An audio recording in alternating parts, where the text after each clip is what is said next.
O alcalde Miguel Anxo Fernández Lores presentou esta mañá a nova coordinadora da Rede de Cidades que Camiñan, que dende onte está de visita en Pontevedra para profundizar no coñecemento do seu modelo urbano. Con este proxecto que naceu no ano 2012 e do que Lores acaba de saír reelixido como presidente, preténdese que as cidades permitan a convivencia e os desplazamentos peonís no espazo público. La visita a Pontevedra, aparte de ser un placer visitar Galicia, era obligada porque necesitábamos conocer el modelo de Pontevedra, ya que creemos que el éxito es evidente, los reconocimientos internacionales están ahí, no es por nada. Queríamos conocerla de primera mano y también pues, para hacer esta visita a las ciudades galegas de la red, que además están ahora en expansión. A coordinadora mostrouse realmente sorprendida coa visita e recoñeceu que as expectativas que tiña sobre o modelo urbano de Pontevedra foron superadas.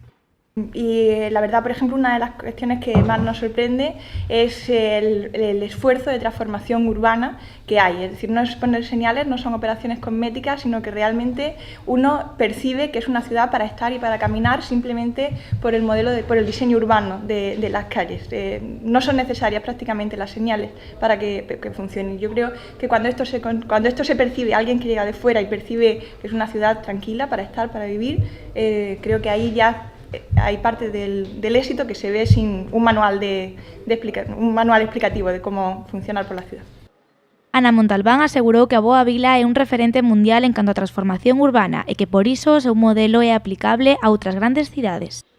Por supuesto, porque cualquier ciudad se puede organizar en barrios, en zonas tranquilas, donde se pueden aplicar las medidas. Obviamente, en grandes ciudades habrá unas arterias de comunicación muy potentes que hay que seguir manteniendo para el funcionamiento, pero si se organizan en barrios donde se puede aplicar medidas como las que estamos viendo en las calles, por supuesto que se puede llevar a cabo, por muy grande que sea la ciudad, una racionalización del sistema de movilidad a favor del peatón.